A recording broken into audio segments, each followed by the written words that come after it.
Alright, welcome back, team. So we're here.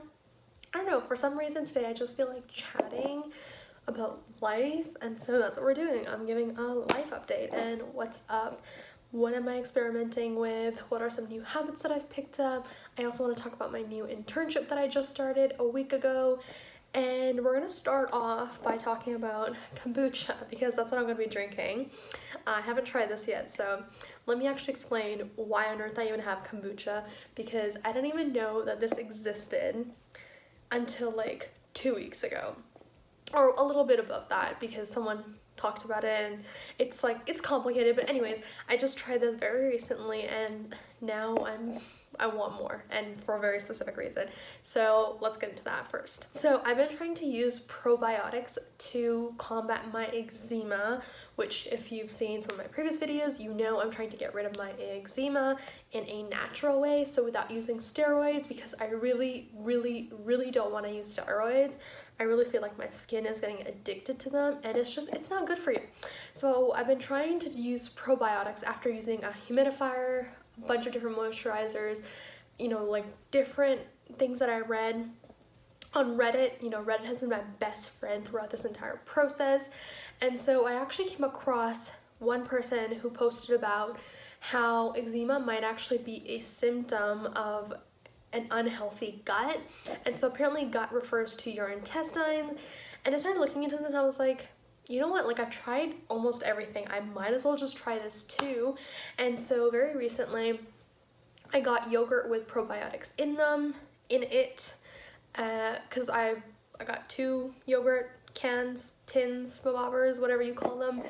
And I also got kombucha, so I got a mango kombucha by GT, and it was actually, it's so distinct, but I really like it, and I really like it because of the fizz. Like, I love the fizz, and so of course I drank that.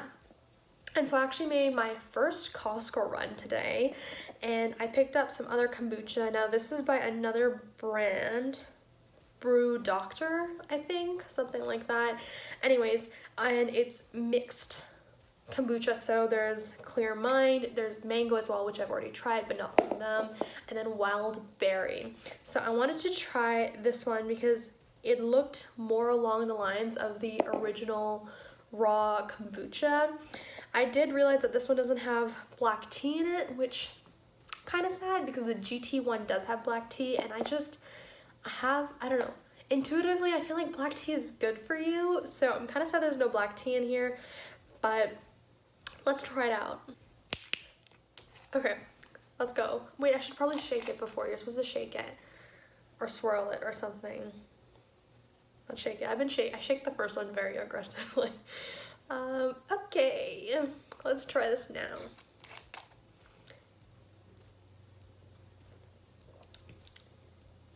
Oh, that is strong. Oh, what is coming? It's a sage that's like, oh, it packs a punch.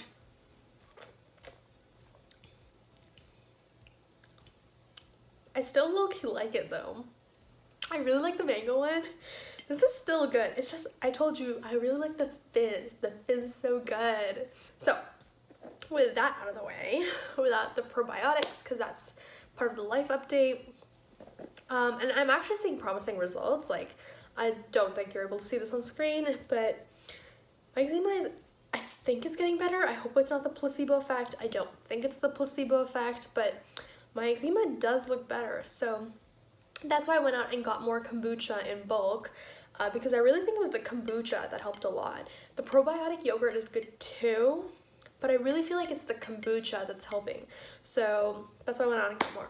But anyways, let's get into my new internship that I just started. Okay, so where you all left off last time was that I was working as an embedded systems software developer at a local startup here in Calgary. So my internship there ended, and I just started another internship with a company that I've previously worked with. So last time I worked with them, I worked as a BA, which is a business analyst, and now I'm working in a software developer position as an intern, of course. but my role is kind of split 50-50 between actual software development and DevOps stuff. So when I started talking with this company again, I was like, I'm interested in learning more about DevOps and DevOps culture.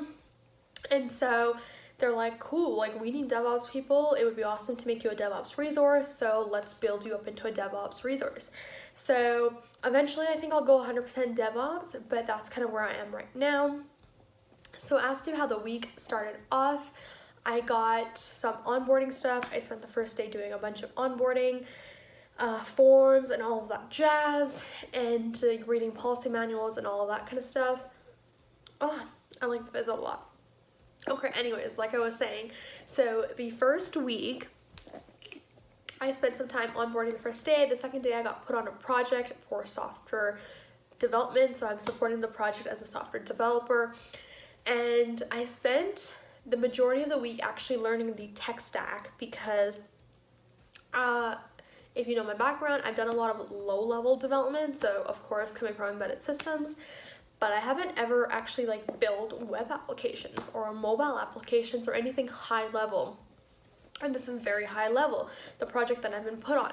So the tech stack is Blazor, which is a C# UI framework. So what that means is you can basically build a front end to your application using C#. That's what really Blazor is, from my high level research that I know. And then 2, GraphQL, which is essentially an API. Like that's the way I like to think about it. Like I don't think it's actually called an API, but it acts like an API. And everyone talks about it like it's an API. So it's essentially a way for you to grab data from servers and databases and that kind of thing.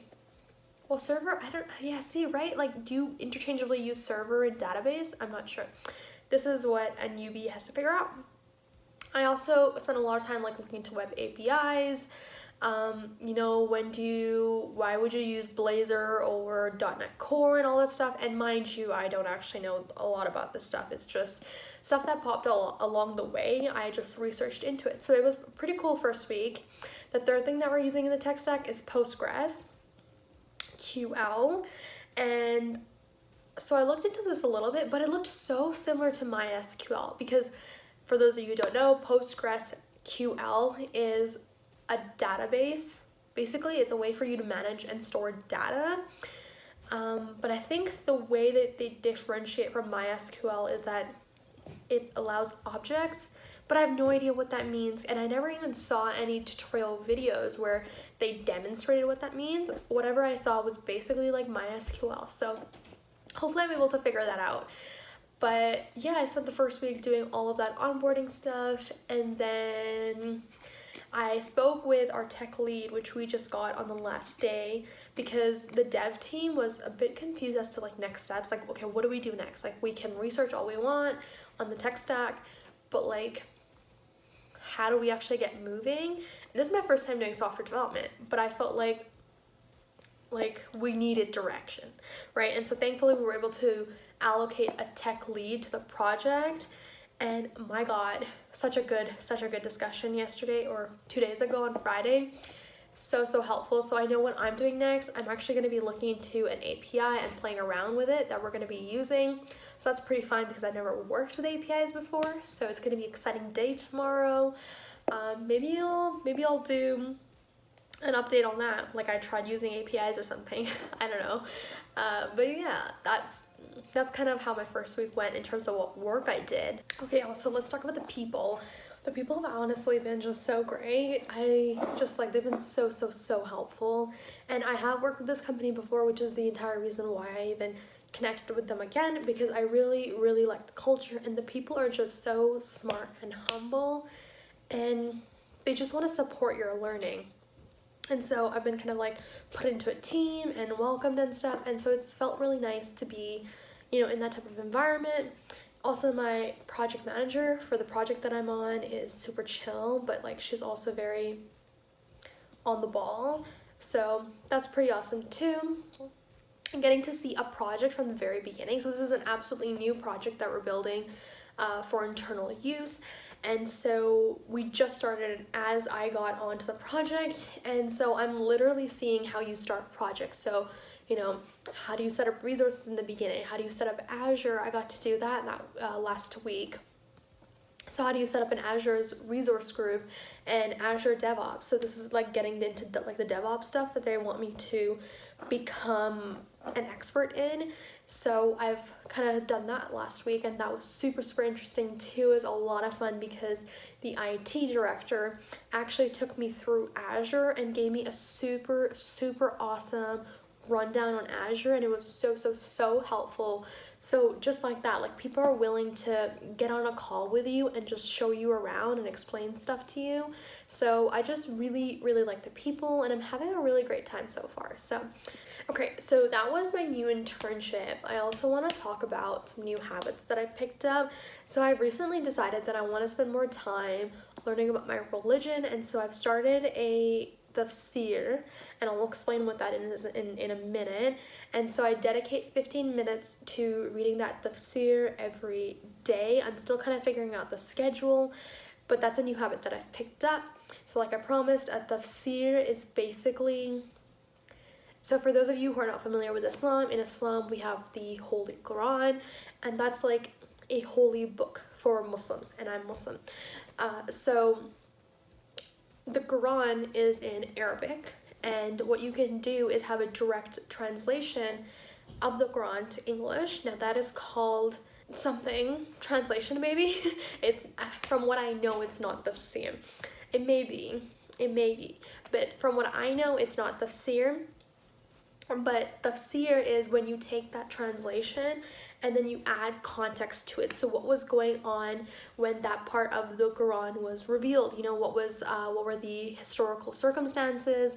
What was the culture like? What were the people like in that context? And you know, it provides so much more breadth to what you're learning, and you get a better understanding of what that part of the Quran is saying. So I've started at tafsir. Now, once I had chosen it, my mom was actually kind of really astonished that I chose that, because apparently it's the most difficult tafsir, and it's the most verbose tafsir, and it's definitely very verbose, but it's what I'm looking for, because I want background. Like, I want context. I want hadiths, which are they're recordings of things that people heard or saw the Prophet do, heard the Prophet say, or saw the Prophet do.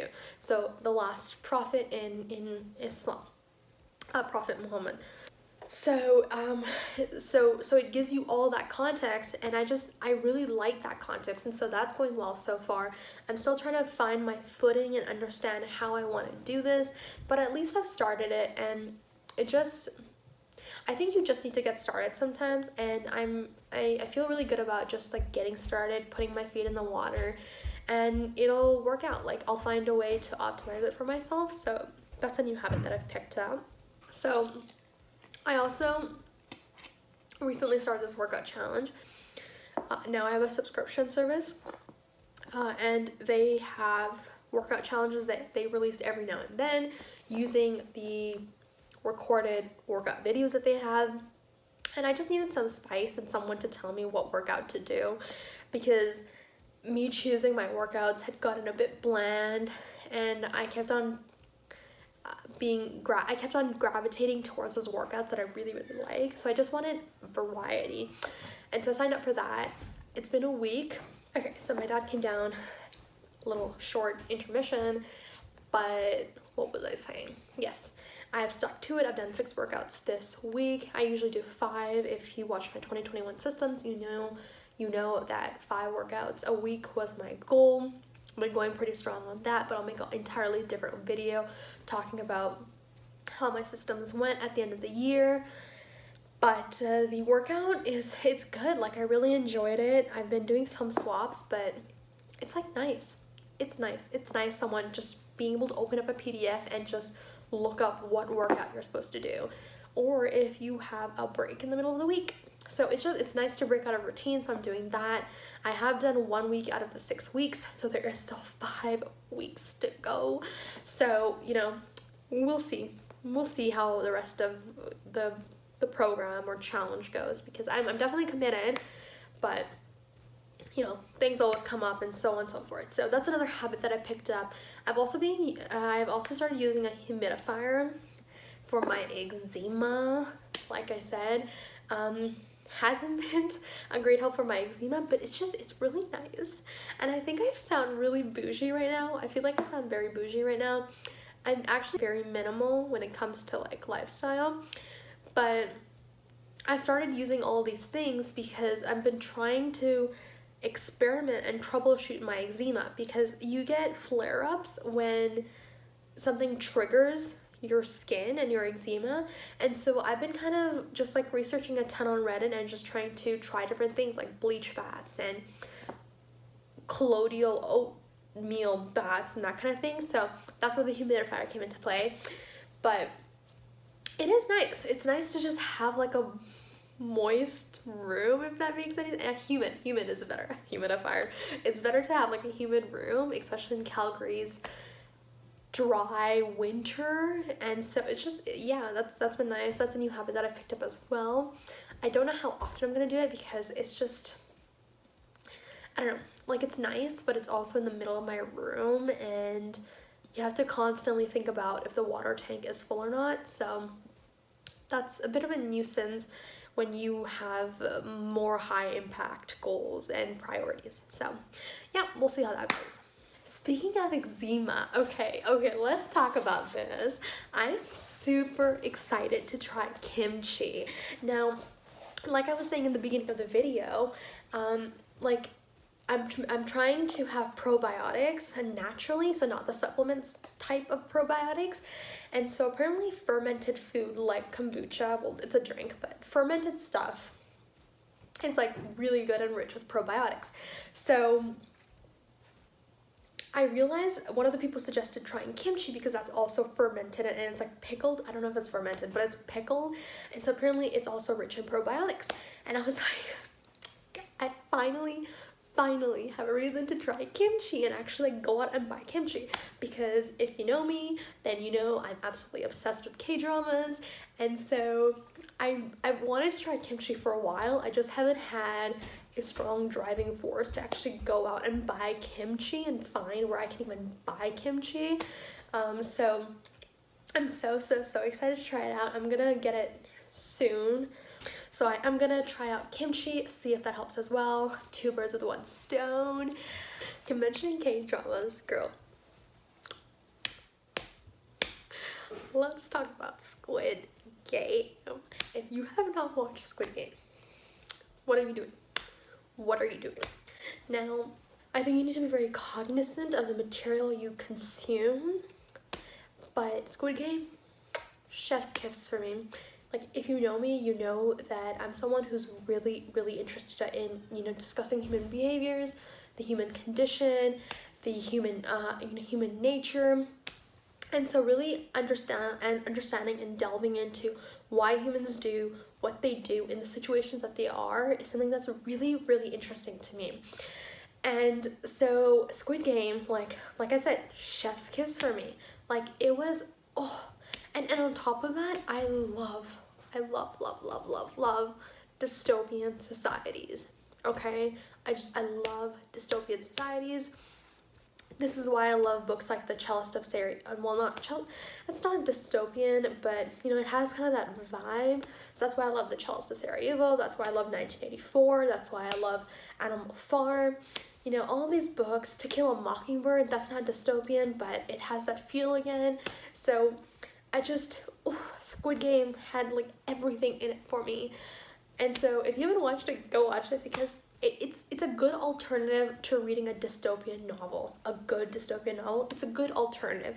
And it's also very engaging. Like, I don't know. I think there's so many different themes, important themes in there. Like, when you're strangers, you're okay with hurting each other, but once you actually realize the other person is human just like you and they have a life just like you, then that makes them more than a number. Now they're actually a person with a life that has matter and substance to it, and it's so much harder to just wipe them off the surface of the earth. Like, it's a really good show with a lot of depth to it, and that's why I think it's so good, and I highly recommend you watch it if you haven't watched it. Now, another thing that I watched recently is Dune, and you're probably like, Ruho, where do you get all this time? And it's just been recently, honestly. Like, I don't know. I feel like you work hard and you play hard, right? And if something's interesting to me, if I think it will bring value to me, then I make time to watch it. And I think Dune was, you know, when I saw it, I was like, that's some really cool world building. I think this would be really cool, and it would really appeal to the creative and fantasy side of me, and it would be beneficial. And so I watched Dune. Now, my family did not like it that much because it was just really slow for them. I personally really loved the world building, and more than that, I loved the relationships in there and the subtle depth to the relationships. So more than anything, I really loved the father and like Paul and his father's relationship. I really loved that, and it's specifically because of one moment. So what really stood out to me about this movie is that, okay, so Paul's father says, a great man doesn't seek to lead, he's called to it, and he answers. And OMG, I resonated with this so much because I truly believe that leadership is a really big trend right now. And I think the essence of leadership sometimes gets lost in what leadership means really truly. And so this really resonated with what I believe leadership is, and it really just made me like the father's character and Sasha the King's character a lot. Now, right after this, the father also says this. I need to read it out. And if your answer is no, you'll still be the only thing I ever needed you to be, my son. And OMG, this hit me right in the heart. And if you know me, there's a lot of if you know me's in this video, but if you know me, then you know that I think with my brain a lot, and so there's not a lot of, you know, hit me in the heart moments kind of thing. But this was just so beautifully emotionally intelligent. Like, this is every traumatized child's dream. Like, hearing this, that all I need is you to be my child, because I've been really interested in learning about trauma, what creates trauma, you know, spirituality, and kind of that realm of mindfulness. I really loved this moment when the king was just like, I just need you to be my son. And I was like, thank you. Someone knows how to parent. But I digress. That is an entirely different topic. So those are my 2 cents. That's kind of been what I've been watching recently. I hope this video hasn't gone off the rails a little bit, but I hope you're still getting value from that because I'm explaining why I watch these things. But yeah, that's kind of my life update for now. I won't make this too long because I'm sure you've been seeing me in this like red background for God knows how long. So yeah, thanks for having some kombucha with me and trying this out. It's unique, I'll give it that. Like, I would drink it. I don't know if I would buy it again. I really like the mango. I really like the mango. But yeah, thanks for having some kombucha with me, chatting, and until next time.